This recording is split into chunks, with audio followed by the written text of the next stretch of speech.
ড্রামার শুরুতে আমরা প্রধান ক্যারেক্টার ইয়াংকে দেখতে পাই। আজ কলেজে তার প্রথম দিন ছিল।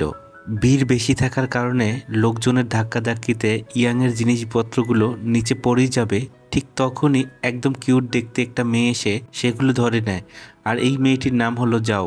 জাও ইয়াংয়ের সাথে পরিচিত হয়ে জানতে পারে যে ইয়াং তার কলেজে ভর্তি হবে। ইয়াংয়ের ভর্তি হওয়া থেকে শুরু করে হোস্টেল খোঁজা পর্যন্ত সব দায়িত্ব সে নিজেই নিয়ে নেয়। এদিকে ইয়াং হোস্টেলে ঢুকতে গেলে জাও তাকে থামিয়ে নিজের বিজনেস কার্ডটি বের করে বলে তার টাকা পরিশোধ করার জন্য। আসলে জাও কলেজের সব স্টুডেন্টদের ছোটখাটো কাজ করে দেওয়ার বিনিময়ে টাকা নিয়ে থাকে। তবে কলেজের একজন টিচার তাকে এমন করতে দেখে ফেলায় জাও টাকাটা না নিয়ে সেখান থেকে দ্রুত দৌড়ে পালিয়ে যায়। এর কিছুক্ষণ পর জাও ছেলেদের মতো সেজে বয়েজ হোস্টেলে ঢুকে পড়ে ইয়াংয়ের কাছ থেকে টাকা আদায় করার জন্য। তবে তাকে এভাবে লুকিয়ে হোস্টেলে ঢুকতে দেখে নেয় হোস্টেলের দায়িত্বে থাকা একজন কর্মী। এজন্য সে তার পিছু নিতে থাকে। এ ব্যাপারটা এক সময় যাও নিজেও বুঝতে পারে। তাই সে মহিলাটির হাত থেকে বাঁচার জন্য একটা ওয়াশরুমে গিয়ে লুকিয়ে পড়ে। সেখানে আগে থেকে ইয়াং ছিল, যে কিনা সেখানে গোসল করতেছিল। এদিকে তো মহিলাটি এসে জাওকে ধরে ফেলে। আর একটা মেয়ে হয়ে এভাবে ছেলেদের হোস্টেলে প্রবেশ করার জন্য অনেক তাকে বকাবকি করতে থাকে, সাথে ইয়াংকেও। কেননা ইয়াং আর জাও ওয়াশরুমে একই সাথে ছিল। তারপর জাও কোনো মতে মহিলাটির চোখ ফাঁকি দিয়ে সেখান থেকে দ্রুত পালিয়ে যায়। পরের দিন ইয়াং যখন লাইব্রেরি থেকে বের হচ্ছিল, তখন আবারও জাও তার সাথে কথা বলার জন্য আসে। তবে ইয়াং তাকে ইগনোর করে চলে যেতে চায়। তখনই জাও তাকে আটকিয়ে বলে গতদিন সে তার থেকে টাকা নেওয়ার জন্য হোস্টেলে গিয়েছিল, তবে তার জন্য ইয়াংকে এভাবে যে বকা খেতে হবে সেটা সে একদমই বুঝতে পারেনি। এজন্য জাও ইয়াংয়ের কাছে ক্ষমা চায়, কিন্তু ইয়াং তার সাথে কোনো কথা না বলে শুধু একটা স্মাইল করে সেখান থেকে সে চলে যায়। যাই হোক, তারপর যাও অফিস রুমে টিচারের সাথে কথা বলতে আসে, যাতে স্টুডিও বানানোর জন্য তাকে একটা রুম দেওয়া হয়। আসলে যাও নিজের একটা টিম গঠন করতে চাইছিল, আর তার টপিকটা ছিল প্রোডাক্ট সেল করার মাধ্যমে কিভাবে বিজনেস শুরু করে ধনী হওয়া যায় সেই বিষয়ে। তারপর টিচার তাকে জিজ্ঞাসা করে যে তার গ্রুপে কতজন সদস্য রয়েছে। যাও বলে বর্তমান তার গ্রুপে সে একাই রয়েছে। তারপর টিচার তাকে একটা রুম দেখিয়ে বলে নাও এটা তুমি স্টুডিও হিসেবে ব্যবহার করে দেখো। দেখা যায় এখানে আগে থেকেই লুনা নামের একটা ছেলে ছিল, যার জিনিসপত্র দিয়ে সেই রুমটা পুরোপুরি ভরা ছিল।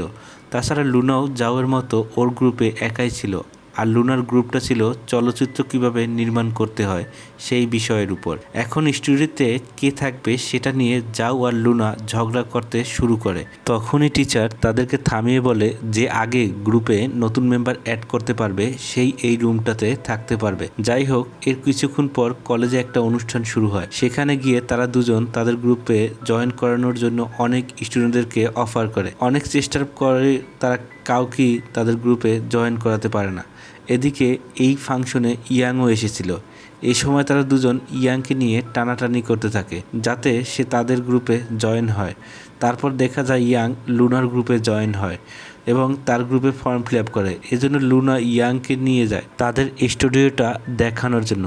এদিকে যাও ইয়াংকে নিজের গ্রুপে জয়েন করানোর জন্য অনেক চেষ্টা করতেই থাকে। তখনই লুনা এসে তার গ্রুপ মেম্বারকে এভাবে কেড়ে নেওয়ার চেষ্টা করার জন্য জাওয়ের সাথে আবারও ঝগড়া করা শুরু করে দেয়। ঝগড়াটি শেষ করে পরের দিন জাও যায় তার বাবার সাথে দেখা করার জন্য। এখানে তার বাবা নিজের রেস্টুরেন্টে কাজ করছিলেন। তারপর বাবা মেয়ে একসাথে যখন সময় কাটাচ্ছিল, তখনই জাওয়ের টিচার তার বাবাকে ফোন করে বলে যে জাও এক্সামে খুবই কম মার্কস পেয়েছে। এটা শুনে জাওয়ের বাবা তো জাওয়ের উপর অনেক রেগে যায় আর তাকে বকাবকি করা শুরু করে দেয়। বাবার কথায় জাওয়ের মন অনেক খারাপ হয়ে যায়। যাও সেখান থেকে বের হয়ে আর একটা রেস্টুরেন্টে চলে আসে।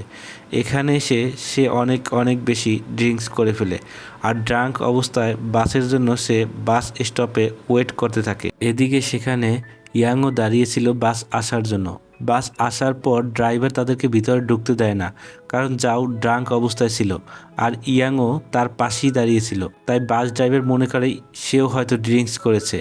এত রাতে বাস না পেয়ে ইয়াং জাওকে নিয়ে হাঁটতে হাঁটতে একটা হোটেলের সামনে চলে আসে। এখানে ইয়াং সিদ্ধান্ত নেয় যে আজকে রাত্রে এখানেই কাটাবে। তাই ইয়াং দুইটা রুম বুকিং করতে চায়। তবে রিসিপশনিস্ট আইডি কার্ড দেখাতে বললে ইয়াং তার আইডি কার্ডটা দেখায়। তবে জাওয়ের কাছে তো কোনো আইডি কার্ড ছিল না। এজন্য বাধ্য হয় তাদের দুজনকে একটা রুমেই থাকতে হয়। আর ওই রুমটা ছিল কাপলদের জন্য। রুমটি সেভাবেই সাজানো ছিল যেভাবে কাপলরা পছন্দ করে, মানে একটু রোমান্টিক আর কি। যাই হোক, এদিকে যাও তখনও নেশার ঘরেই ছিল। তারপর ইয়ং জাওকে রুমে রেখে ওয়াশরুমে চলে যায় টি শার্ট পরিষ্কার করার জন্য, যেটা যাও ইতিমধ্যে নোংরা করে দিয়েছিল। আস্তে আস্তে নেশার ঘোর কিছুটা কেটে গেলে যাও নিজেকে এরকম একটি রুমে দেখে ভয় পায় অনেক, এবং সে ভাবে হয়তো তার সাথে কিছু খারাপ কিছু হয়েছে। তাই ইয়াং ওয়াশরুম থেকে বের হতেই যাও তার মাথায় আঘাত করে অজ্ঞান করে ফেলে। যাই হোক, পরের দিন সুস্থ অবস্থায় তারা কলেজে আসে। এখানে যাও এসে ইয়াংয়ের কাছে গতকাল রাতের জন্য ক্ষমা চায়। এদিকে তারা দুজন কোন বিষয় নিয়ে কথা বলছে তা বুঝতে না পেরে লুনা শুধু চুপচাপ তাদের দুজনের কথা শুনতেই থাকে। কিছুক্ষণ পর ইয়াংয়ের কাছে তার আন্টির কল আসে। সে ইয়াংয়ের সাথে দেখা করার জন্য সাংহাই শহর থেকে এখানে আসছে। এজন্য ইয়াং তার আন্টিকে এয়ারপোর্ট থেকে রিসিভ করার জন্য হোটেলে গিয়ে ওঠে। এই হোটেলের রুমটি সে 3 দিনের জন্য বুকিং করেছিল। তবে কথাবার্তার এক পর্যায়ে তার আন্টি বলে উনি এখানে এসেছে বেশ কিছুদিন থাকার জন্য, এজন্য তিনি ইয়াংকে একটি বাসা খোঁজার জন্য বলে। এদিকে ইয়াংয়ের মুখ দেখে আমরা স্পষ্ট বুঝতে পারি যে সে কোনোভাবেই চাইছিল না যে তার আন্টি এখানে এত বেশি দিন থাকুক, কিন্তু কি আর করার, আন্টির কথা তো আর অমান্য করা যায় না। তাই সে আন্টিকে সাথে নিয়ে একটা এজেন্সিতে আসে বাসা খোঁজার জন্য। তবে এখানে তাদেরকে ভিতরে আসার জন্য ওয়েলকাম করে যাও। আসলে ইয়াং জাওকে এখানে অভিনয় করার জন্য ভাড়া করেছিল, কারণ ইয়াং চাইছিল তার আন্টি ভালো কোনো বাসার সন্ধান না পেয়ে এখান থেকে যেন চলে যায়। এখানে যাও ইয়াংয়ের কথা মতোই কাজ করতে থাকে। সে প্রতিটি বাসা দেখাচ্ছিল, তার সাথে সাথে সেখানে কি কি অসুবিধা আছে সেগুলো বর্ণনা করছিল। আর দেখা যায় শেষ পর্যন্ত আন্টির কোনো বাসাই পছন্দ হয় না। তাই তিনি ইয়াংকে নিয়ে সেখান থেকে বেরিয়ে যান, অর্থাৎ ইয়াংয়ের প্ল্যানটা কাজ করেছে। তারপর সন্ধ্যায় ইয়াংয়ের আন্টি ইয়াংকে জানায় যে তিনি খুব ভালো একটা বাসা খুঁজে পেয়েছেন। এই বলে তিনি সেই বাসার লোকেশন তাকে সেন্ড করে দেয়। ইয়াং তখন লোকেশনে গিয়ে দেখতে পায় এটা ছিল জাওয়ের বাবার বাসা। জাওয়ের বাবা তার উপরের তলাটা ভাড়া দিতে চেয়েছিল। এদিকে ইয়াং আর তার আন্টিকে দেখে জাও তো অনেক বেশি অবাক হয়ে যায়। তখন জাওয়ের বাবা আর ইয়াংয়ের আন্টি জানতে পারে যে তারা দুজন একই কলেজে পড়াশোনা করে, এজন্য একে অপরকে আগে থেকেই চিনে। এদিকে ইয়াং জাওকে নিয়ে গিয়ে বলে যে সে চায় না তার আন্টি এখানে থাকুক, তাই জাও যদি আন্টিকে এই বাসাটা ভাড়া নেওয়া থেকে বিরত করতে পারে তাহলে ইয়াং তাকে আরও টাকা দিবে। ইয়াংয়ের অফারে যাও রাজি হয়ে যায়, আর সে কিছু করতেই যাবে তার আগেই দেখা যায় ইয়াংয়ের আন্টি তার বাবার সাথে ডিলটা ফাইনাল করে ফেলে, অর্থাৎ বাসা ভাড়া নিয়ে নেয়। যাই হোক, তারপর ইয়াং জাওকে ফোন করে তার স্টুডিওতে দেখা করার জন্য। কিছুক্ষণের মধ্যেই যাও স্টুডিওতে চলে আসে। এখানে সে ইয়াংয়ের পাশে বসে কথা বলতে থাকে, কিন্তু ইয়াং বুঝতেই পারে না যে যাও এখানে কখন এসেছে। আসলে তার কানে হেডফোন থাকার কারণে সে যাওয়ের কোনো কথাই শুনতে পায়নি। কাজ শেষে ইয়াং স্টুডিওর দরজা লক করে বাইরে চলে যায়। এদিকে যাও যখন বুঝতে পারে সে ভিতরে লক হয়ে গেছে, ততক্ষণে অনেক দেরি হয়ে গিয়েছিল। দরজা খোলার জন্য সে চিৎকার করতে থাকলেও তার আওয়াজ ইয়াংয়ের কান পর্যন্ত পৌঁছায় না।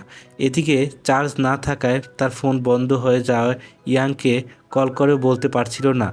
অন্যদিকে এতক্ষণ অপেক্ষা করার পরও জাওকে না আসতে দেখে ইয়াং এখান থেকে চলে যায়।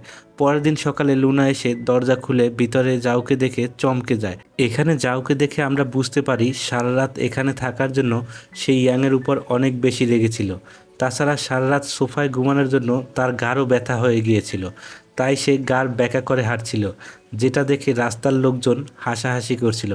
এতে যাও আরও বেশি রেগে যায়। হোস্টেলে ফেরার পর তার এই অবস্থা দেখে তার ফ্রেন্ডরা তাকে বিশ্রাম নেওয়ার জন্য বলে। বিশ্রাম নেওয়ার পর ইয়াংয়ের সাথে কথা বলার জন্য যাও তাকে ধরে নিয়ে একটা ক্লাসরুমে চলে যায়। সেখানে যাও তো ইয়াংকে ধরে মারতে থাকে, স্টুডিওতে তাকে এভাবে লক করে যাওয়ার জন্য। এদিকে কলেজের আরেকজন তাদের দুজনকে এভাবে একসাথে দেখে অন্য কিছুই ভেবে নেয়। এখানে সে তাদেরকে জিজ্ঞেস করে তোমরা এখানে কি করছো? যাও তখন বলে এখানে তারা একটা প্রাইভেট ম্যাটার নিয়ে ডিসকাস করছে।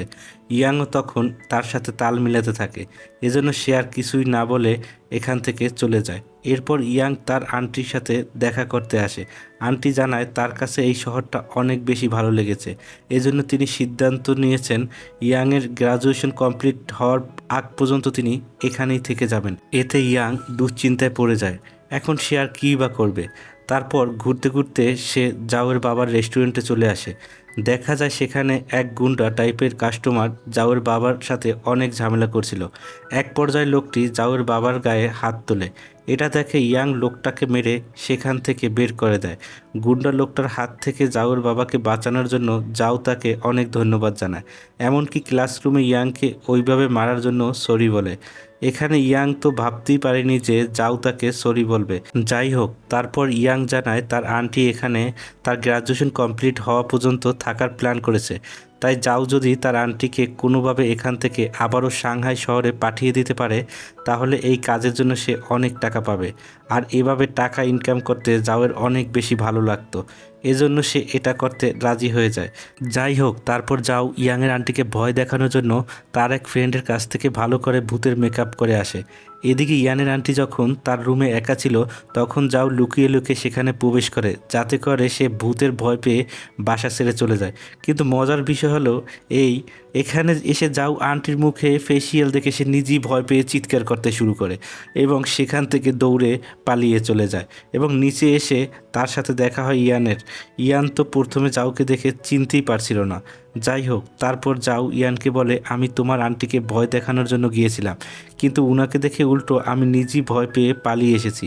এভাবেই তারা এখানে টুকিটাকি কথা বলতে শুরু করে। এক সময় জাও ইয়ানকে তার বাবা মার কথা জিজ্ঞেস করলে ইয়ান বলে তার যখন 7 বছর বয়স ছিল তখন একটা অ্যাক্সিডেন্টে তার বাবা মা দুজনেই মারা গিয়েছে। তারপর থেকে এই আন্টি তার খেয়াল রেখেছে, কিন্তু এখন ইয়ান আর চায় না তার আন্টি তাকে নিয়ে সবসময় এত বেশি চিন্তা করুক। আর তাছাড়া এখন আন্টি তার নিজের জীবনটা নিজের মতো করে উপভোগ করুক। আর এজন্য ইয়াং মূলত তার আন্টিকে এখান থেকে আবারও সাংহাই শহরে পাঠানোর জন্য চেষ্টা করছিল। এসব কথা শুনে যাও বলে আন্টিকে এখান থেকে পাঠিয়ে দেওয়ার দায়িত্ব এখন থেকে আমার, আর এর জন্য ইয়াংকে কোনো ধরনের পেমেন্ট করতে হবে না। তারপর দেখা যায় স্টুডিওতে এসে ইয়াং একটা ভিডিও প্লে করে দেখছিল, আর এই ভিডিওতে ইয়াংয়ের বাবা মা ছিল যারা কিনা ফিল্ম সোসাইটির জন্য এই কলেজের সামনে ভিডিও বানাচ্ছিল। এই কলেজে সর্বপ্রথম তার বাবা মা ফিল্ম সোসাইটির গ্রুপ প্রতিষ্ঠিত করেছিল। তার বাবা মা যেহেতু কলেজ লাইফে ফিল্ম সোসাইটিতে ছিল এজন্যই হয়তো এই কলেজে আসার পর ইয়াং লুনার গ্রুপে জয়েন করে, অর্থাৎ ফিল্ম সোসাইটিতে জয়েন করেছিল। এই সময় সেখানে যাও চলে আসে। এখানে এসে সে ইয়াংকে দেখে বুঝতে পারে যে ইয়াং তার বাবা মাকে অনেক মিস করছে। যাই হোক, তারপর যাও ইয়াংকে বলে যে কলেজের প্রেসিডেন্ট বলেছে যে গ্রুপগুলোতে পর্যাপ্ত পরিমাণে মেম্বার নেই, সেই গ্রুপগুলোকে বাদ দেওয়া হবে। আর যেহেতু ফিল্ম সোসাইটির সাথে ইয়াংয়ের অনেক স্মৃতি জড়িয়ে আছে তাই এই গ্রুপটাকে টিকিয়ে রাখতে যাও এখন ইয়াংদের সাথে জয়েন করবে। এটা শুনে ইয়াং যাওর উপর অনেক বেশি খুশি হয়ে যায়। পরের দিন ইয়াং একটা বিড়াল খুঁজে পায় আর সেটা নিয়ে সে নিজের সাথে স্টুডিওতে নিয়ে আসে, কিন্তু এখানে বিড়ালটিকে নিয়ে যাও আর লুনার মধ্যে ঝগড়াঝাটি শুরু হয়ে যায়। দুজনেই চাইছিল বিড়ালটির সুবিধা নিয়ে নিজেদের গ্রুপকে আরও বেশি আকর্ষণীয় করতে। তারপর যাও ইয়াংয়ের কাছ থেকে বিড়ালটিকে নিয়ে চলে যায়। লুনা তখন সেটা আনতে গেলে ইয়াং তাকে আটকায়। এজন্য লুনা ইয়াংকে জিজ্ঞেস করে তুমি সবসময় যাওয়ের পক্ষ নাও কেন? ইয়াং তার এই প্রশ্নের কোনো উত্তর দেয় না, কিন্তু তাকে দেখে আমরা বুঝতে পারি যে সে হয়তো মনে মনে যাওকে পছন্দ করতে শুরু করেছে। এদিকে রাতে স্টুডিওতে কিছু স্টুডেন্ট এসেছিল হরর ফিল্ম দেখার জন্য। সেখানে ইয়াংয়েরও দুজন ফ্রেন্ড ছিল। একটা ফ্রেন্ডের নাম গুয়ান, সে এখানে এসে একটা মেয়ের সাথে ফ্লার্ট করতে থাকে, আর এই মেয়েটার নাম হলো হাউ। তবে হাউ তাকে পাত্তা না দিয়ে সেখান থেকে চলে যায়। অন্যদিকে এ সময় যাও তার বাবার রেস্টুরেন্টে ছিল। সেখানে থাকা শেফ এসে যাওকে বলে তুমি কি তোমার বাবার দিকে ভালো করে লক্ষ্য করেছো? যাও তো তার কোনো কথার মানেই বুঝতে পারে না। শেফ তখন বলে ইয়াংয়ের আন্টি যখনই তোমার বাবাকে ডাকে তিনি সাথে সাথে তার কাছে ছুটে যায়। তাছাড়া আজকাল 1 মিনিটের জন্য তিনি তার ফোনটা হাতছাড়া করে না। আমার তো মনে হয় তোমার বাবা ইয়াংয়ের আন্টিকে পছন্দ করতে শুরু করেছে। এ বিষয়ে ইয়াংয়ের সাথে কথা বলার জন্য যাও তাকে টেক্সট করে। এদিকে যাওয়ের সাথে টেক্সট করার সময় ইয়াং বেশ স্মাইল করেছিল। এটা দেখে ফোনে সে কাকে টেক্সট করছে সেটা লুনা জানতে চাইলে ইয়াং বিষয়টিকে এড়িয়ে যায়। যাই হোক, পরের দিন যাও ইয়াংয়ের সাথে দেখা করতে আসে। এখানে যাও তো ইয়াংকে নিজ হাতে খাবার খাইয়ে দেয়। এত কেয়ার দেখে ইয়াং তো সন্দেহ করতে থাকে যে নিশ্চয়ই এমন কোনো ব্যাপার আছে যেটার জন্য সে তাকে এত খাতির যত্ন করছে। তাই ইয়াং এবার সরাসরি তাকে জিজ্ঞেস করে যে আসল ব্যাপারটা কি সেটা খুলে বলো। তখন যাও এক নিঃশ্বাসে বলতে থাকে, আমার বাবা তোমার আন্টিকে পছন্দ করে। আমার মনে হয় তোমার আন্টিও খুব ভালো একজন মানুষ, তাই আমি চাই উনি এখানে থেকে যাক। এ বিষয়ে ইয়াংয়ের কী মতামত সেটা জানার জন্য যাও ওয়েট করতে থাকে। তবে ইয়াং তার কোনো কথার উত্তর না দিয়ে সে সেখান থেকে চলে যায়। তারপর যাও আবারও ইয়াংয়ের কাছে গিয়ে জিজ্ঞাসা করে তার আন্টি আর যাওয়ের বাবার ব্যাপারে কী চিন্তা ভাবনা করলো। তখন ইয়াং বলে তাদের নিজেদের জীবনটা নিজেদের মতো করে উপভোগ করার সম্পূর্ণ অধিকার রয়েছে। সে নিজেও চায় তার আন্টিকে খুশি দেখতে।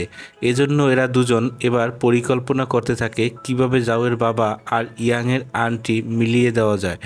এখানে যাও জিজ্ঞাসা করে তার আন্টি কি কি পছন্দ করে। ইয়ান বলে তার আন্টি ফ্লাওয়ার অনেক পছন্দ করে আর ডান্স করতেও অনেক ভালোবাসে।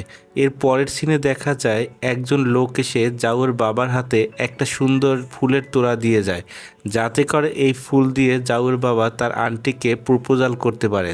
তবে বিষয়টা বুঝতে না পেরে যাওয়ের বাবা ফুলের তোড়াটাকে এক প্রতিবেশীর কাছে দিয়ে দেয়। এখানে তাদের এই প্ল্যানটা ব্যর্থ হয়ে যায়। তারা পরের প্ল্যান হিসেবে যাওয়ের বাবা এবং ইয়ানের আন্টিকে একটা পার্টিতে ইনভাইট করে। সেখানে সবাই কাপল ড্যান্স করছিল। সেখানে এসে তারা দুজন একসাথে ড্যান্স করতে থাকে আর দূর থেকে তাদের দুজনকে একসাথে ড্যান্স করতে দেখে যাও আর ইয়াং। এদিকে দেখা যায় ইয়াংয়ের সেই ফ্রেন্ড যার নাম গুয়ান, সে সবার সামনে খুব সুন্দর করে হাউকে প্রপোজাল করে। তবে হাউ তাকে রিজেক্ট করে দেয়, কেননা সে অন্য কাউকে পছন্দ করত। এতে করে গুয়ান অনেক বেশি কষ্ট পায়। অন্যদিকে দেখা যায় ফিল্ম সোসাইটির জন্য যাও আর ইয়াং একটা ভিডিও তৈরি করে আর বাড়িতে এসে ইয়াং বরাবর যাওয়ের ওই ভিডিওগুলোই দেখছিল। তখনই যাও সেখানে চলে আসলে ইয়াং সাথে সাথে তার ল্যাপটপটা বন্ধ করে দেয়। যাই হোক, পরের দিন ইয়াং ঘুম থেকে উঠে দেখতে পায় আজ তুষারপাত হচ্ছে। এজন্য সে যাওকে নিয়ে বাইরে যায় ভিডিও করার জন্য। সেখানে গিয়ে তারা দুজন অনেক মজা করতে থাকে। একসময় দেখা যায় যাও এবং ইয়াং অনেক কাছাকাছি চলে আসে। ঠিক তখনই যাওয়ের ডাকে ইয়াংয়ের সব কল্পনা বাস্তবে ফিরে আসে। কিছুক্ষণ পর তাদের বাকি বন্ধুরা এখানে ঘুরতে চলে আসে। ইয়াংয়ের এক বন্ধু তাকে জিজ্ঞাসা করে যাও আর ইয়াং এখানে একসাথে কি করছে। ইয়াং বলে তারা ফিল্ম সোসাইটির জন্য লাভ সিনের ভিডিও করার জন্যই একসাথে এখানে এসেছে।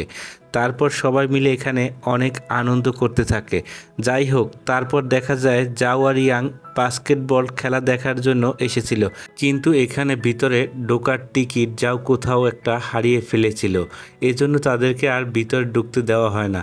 তাই ইয়াং যাওকে নিয়ে স্টেডিয়ামের বাইরে থাকা বড় স্ক্রিনে খেলা দেখে এনজয় করতে থাকে। এখানে যাওকে এতটা খুশি হতে দেখে ইয়াং মুগ্ধ হয়ে শুধু তার দিকেই তাকিয়ে থাকে। পরের দিন দেখা যায় যাও ইয়াংকে বলেছিল এখন তো তোমার আন্টি আমার বাবা অনেকটাই ক্লোজ হয়ে গিয়েছে, ভবিষ্যতে যদি আমরা ফ্যামিলি হই তবে তো তুমি আমার ছোট ভাই হবে, তাই এখন থেকে তুমি আমাকে বড় বোন বলে ডাকতে পারো। যেটা শুনে ইয়াং তো একটু অকওয়ার্ড ফিল করে।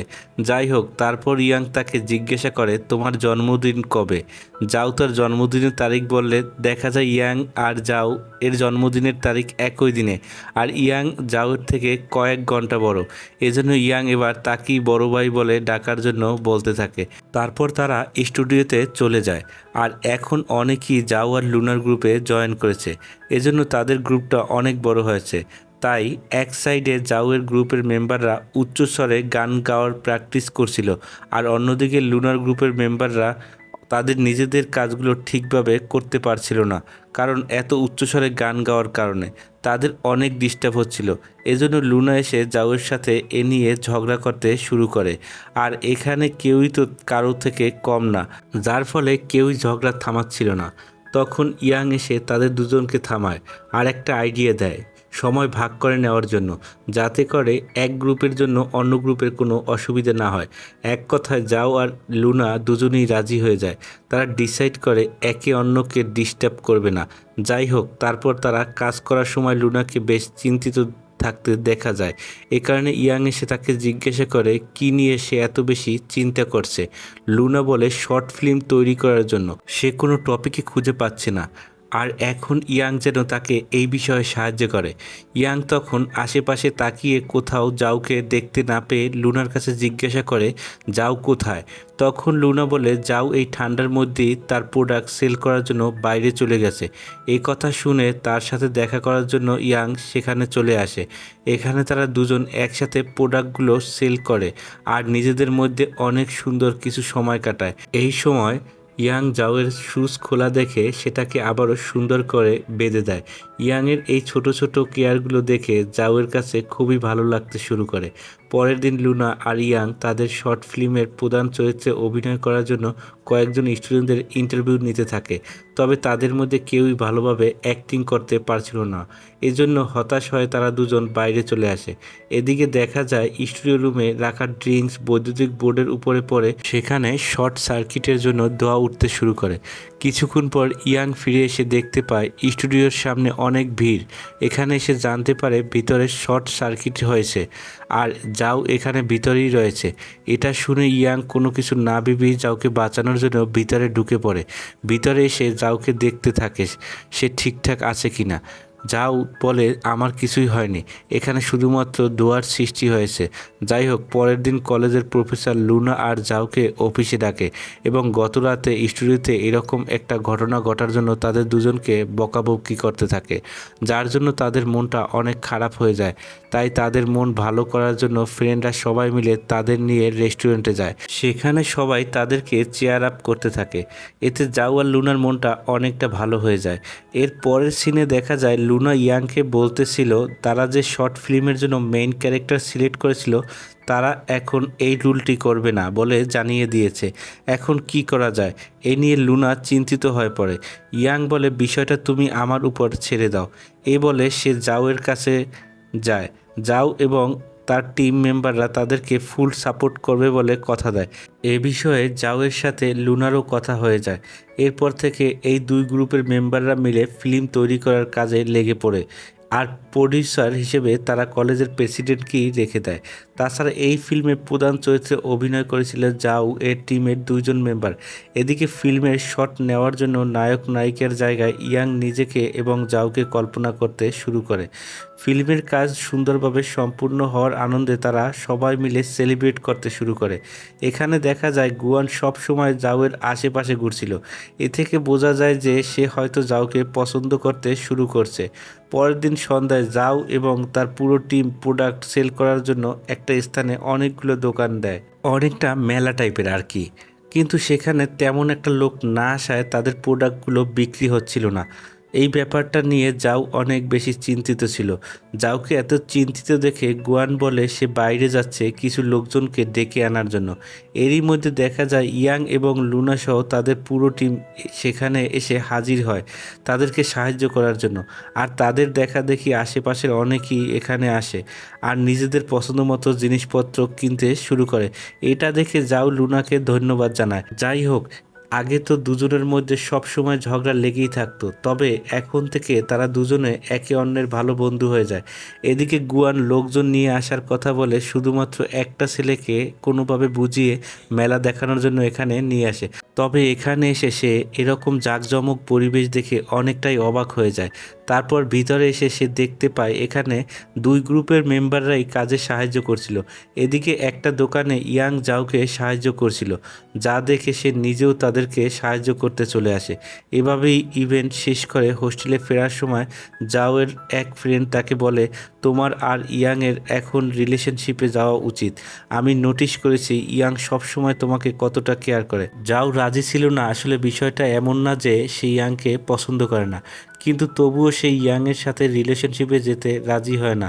তাছাড়া এ বিষয়ে ইয়াংও তো এখন পর্যন্ত কিছুই বলেনি। এসব বিষয় নিয়ে কথা বলতে বলতে তারা দুজন হোস্টেলে পৌঁছে যায়। পরদিন সকালে দেখা যায় জাউয়ের মুখে কোনো কারণে র্যাশ হয়েছিল, এজন্য আজ সে কলেজে যায় না। এদিকে কলেজে কোথাও জাউকে দেখতে না পেয়ে ইয়াং তাকে কল করে। তখন জাউয়ের ফ্রেন্ডরা বলতে থাকে যে আজকে জাউ অনেক অসুস্থ। আসলে তারা জাওয়ের ব্যাপারে ইয়াং কতটা সেনসিটিভ সেটা দেখার জন্য এরকমটা করেছিল। এদিকে দেখা যায় আসলে জাওয়ের ব্যাপারে ইয়াং অনেক বেশি সেনসিটিভ ছিল, তাই সে তাড়াহুড়া করে মেডিসিন কিনে পাঠিয়ে দেয়। জাওয়ের কাছে ধীরে ধীরে ইয়াংকে আরও বেশি ভালো লাগতে শুরু করে। তারপর ইয়াং নিজের হাতে খাবার তৈরি করে জাওকে দেখতে হোস্টেলে চলে আসে। যেহেতু এটা ছিল গার্লস হোস্টেল, সেহেতু ছেলেদের এখানে আসা নিষিদ্ধ ছিল। এজন্য হোস্টেলের ম্যাম ইয়াংকে ভিতরে ঢুকতে দেয় না, তাই খাবারটা ম্যামকে বলে জাওয়ের কাছে পৌঁছে দিতে। এরপর ইয়াং সেখান থেকে চলে যায়। এর কিছুক্ষণ পর মেয়েদের পোশাক পরে একদম মেয়েদের মতো সেজে গুজে সেই হোস্টেলে আবার প্রবেশ করে। এখানে জাও তো তাকে এই অবস্থায় দেখে একদম হাসতে থাকে। যাই হোক, তখনই ইয়াং আবার দেখে জাও তো মোটেও অসুস্থ ছিল না, তার মুখে সামান্য র্যাশ হয়েছে। আর এই র্যাশের কারণে যাও ইয়াংয়ের সামনে আসতে চাইছিল না। ইয়াং তখন বলে, এর জন্য তোমার মুখ লুকানোর কোনো প্রয়োজন নেই, তোমাকে সব সময় সুন্দর দেখায়। এটা বলে তারা একজন আরেকজনের দিকে তাকিয়ে থাকে। যাই হোক, এভাবেই কিছুদিন কেটে যায়। তারপর একদিন ক্রিসমাস ডে উপলক্ষে বাইরে ডিনার করার জন্য ইয়াং জাওকে ইনভাইট করে। তার ফ্রেন্ডরা বলতে থাকে, ইয়াং নিশ্চয়ই তোমাকে প্রপোজালের জন্যই ডিনারে ইনভাইট করেছে। জাও তো তাদের কথায় লজ্জা পেয়ে এক সাইডে বসেছিল, আর তারা সবাই জাওয়ের অবস্থা দেখে হাসতে থাকে। এই সময় গুয়ান জাওকে কল করে, সেও ক্রিসমাস ডে উপলক্ষে জাওকে তার সাথে ডিনার করার জন্য ইনভাইট করে। এখানে জাও তো কিছুই বুঝতে পারছিল না গুয়ান কেন তাকে ইনভাইট করেছে। পরের দিন ছিল ক্রিসমাস ডে। গুয়ান রেডি হয়ে জাওয়ের আসার অপেক্ষা করছিল। একটু পর জাও এসে উপস্থিত হয়। এখানকার ডেকোরেশন দেখে জাওয়ের আর বুঝতে বাকি থাকে না সে কেন তাকে ইনভাইট করেছে এবং তাকে সন্দেহ করেছিল। ঠিক তাই হয়েছে। কিছুক্ষণ পরেই গুয়ান জাওকে প্রপোজাল করতেই যাবে, তার আগেই জাও তাকে থামিয়ে দিয়ে বলে সে অন্য কাউকে পছন্দ করে। এরই মধ্যে সেখানে ইয়াং এসে উপস্থিত হয়। তাদের দুজনকে একসাথে দেখে গুয়ানের আর বুঝতে বাকি থাকে না যে জাও কাকে পছন্দ করে, যার ফলে বেচারা গুয়ানের মনটাই ভেঙে যায়। যাই হোক, আজকে ইয়ান তার মনের কথাটা বলতে পারে না, তাই পরের দিন সে আবারও জাওকে নিয়ে বের হয়। এখানে তারা দুজন একটি পার্কে আসে। পার্কটা খুবই সুন্দর করে সাজানো ছিল। এখানে তারা খুবই আনন্দ করে, বিভিন্ন রাইডে ওঠে, দুজন পাশাপাশি হাত ধরে ফায়ারওয়ার্ক দেখে। এ সময় তারা দুজন অনেক ক্লোজ হয়ে বসেছিল। তারপর দেখা যায় ফাইনালি তারা দুজন রিলেশনশিপে চলে গিয়েছে। তাদের এই রিলেশনশিপের ব্যাপারটা এখন পর্যন্ত জাওয়ের বাবা কিংবা ইয়াংয়ের আন্টি কেউই জানতো না। তারপর দেখতে দেখতে নিউ ইয়ার চলে আসে। এখন তারা পরিবারের সবাই মিলে একসাথে নিউ ইয়ার সেলিব্রেট করে। একদিন ইয়াং আর জাওয়ের রিলেশনশিপের ব্যাপারটা বাড়িতে জানিয়ে দেয়। দেখা যায় ইয়াংয়ের আন্টি এবং জাওয়ের বাবা তাদের দুজনের সম্পর্কটা মেনে নেয়। এদিকে ইয়াং আর লুনার তৈরি করা সেই ফিল্মটা এখন পর্যন্ত কলেজের সবচেয়ে বেস্ট ফিল্ম হিসেবে স্বীকৃতি পায়। এজন্য দুই গ্রুপের মেম্বার অনেক বেশি খুশি ছিল। একদম লাস্ট সিনে দেখা যায় বর্তমানে জাওয়ের বাবা এবং ইয়ানের আন্টি কাপল হয়ে গিয়েছে। ওনারা চাইছিলেন খুব শীঘ্রই ইয়াং এবং জাওকে এক করে দিতে, আর জাও আর ইয়াং যেহেতু দুজন দুজনকে ভালোবাসতো, এ ব্যাপারে তাদের কোনো অমত ছিল না। আর এখন তারা সবাই সুন্দর একটা ফ্যামিলিতে পরিণত হয়। আর এই ড্রামাটি এখানেই শেষ হয়ে যায়। তাহলে আজকে এই ড্রামাটি আপনাদের কাছে কেমন লেগেছে অবশ্যই কমেন্ট বক্সে কমেন্ট করে জানাবেন। আর নিত্য নতুন ড্রামাগুলো মিস করতে না চাইলে চ্যানেলটিকে সাবস্ক্রাইব করে বেল আইকনটি বাজিয়ে দেবেন। যাই হোক, দেখা হচ্ছে পরের ভিডিওতে। আল্লাহ হাফেজ।